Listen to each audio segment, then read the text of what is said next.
So yesterday, Elon Musk took his son X to a press conference. I did not name the child. And I don't want to hear any more mess about our names, okay? Okay? Oh. Anywho, he took little X. Funny. And little Instagram. He doesn't own Instagram. He doesn't own Instagram. He just took little X with him to a press conference in the Oval Office to defend himself against critics who say he should not have the power to gut the federal agency. Take a look. Your detractors, Mr. Musk, What? including a lot of Democrats, say that you're orchestrating a hostile takeover of government and doing it in a non-transparent way. The people voted for major government reform. There should be no doubt about that. That was on the campaign. The president spoke about that at every rally. Is there any sort of accountability check and balance in place that would provide any transparency for the American people? Well, all of our actions are fully public. So if you see anything, you say like, wait a second, hey, Elon, that seems like maybe that's, there's a conflict there. It's not like people are going to be shy about saying that. They'll say it immediately. Including you yourself. Yes. An example of the fraud that you have cited was $50 million of condoms was sent to Gaza. Some of the things that I say will be incorrect and should be corrected. So nobody's going to bat 1,000. Okay, just before we even say anything, I want to say over the last decade, last 10 years, Musk companies, SpaceX and Tesla were awarded at least $18 billion in federal contracts, according to spending data. And since the president's election, his net worth has increased $64 billion, or nearly 25%. So, yeah, I'm going to say, you want to cut something? Cut some of the stuff you're taking out. Yeah. Because, I get that there's fat everywhere, and yes, we'd all like to see less of it. But what you're doing is a lot more than just cutting fat. You're giving people information that they should not have because they're not the people whose information it is. Yeah. So, and nobody elected you. Yeah. That's the part. That's the part. That's the main part. You know? Whoopi, to your point, Whoopi, about all these government contracts, the billions of dollars that his companies have, his 6 companies have with the U.S. government. What is also very interesting is the cutting that he has done with the federal agencies. Those very same agencies have 32 continuing investigations, complaints, or enforcement actions against his companies. Mm-hmm. Those are the agencies and the people that he is cutting. So all of it is inuring to his benefit. And what is really rich to me, again, is that he is not elected, and he is talking about our American democracy. A man who grew up in South Africa during the apartheid era, benefited from apartheid, and apartheid is the very antithesis to our American democracy, because in South Africa today, there is, 81% of South Africans' population are Black Africans, yet only 4% of those Black Africans own the land. Mm-hmm.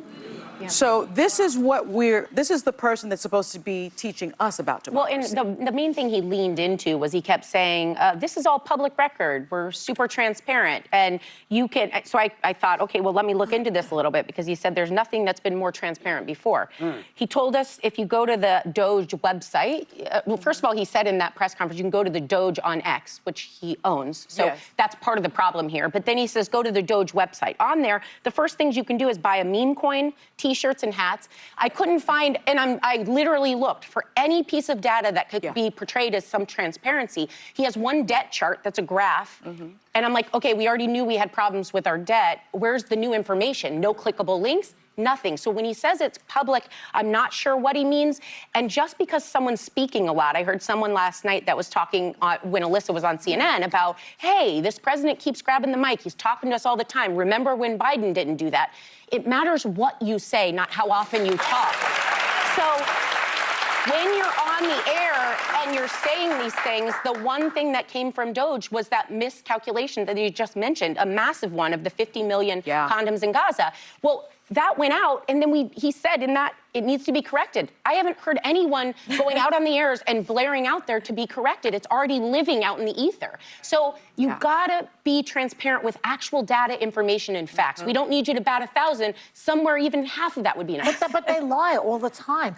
For 2 weeks, we heard this idea that they spent $50 million on condoms in Gaza. Right. It's not even Gaza in the Middle East. It's Gaza in Mozambique. They didn't even know that. And the number was wrong, too. And then he goes on, Elon Musk goes on and said, well, I made a mistake.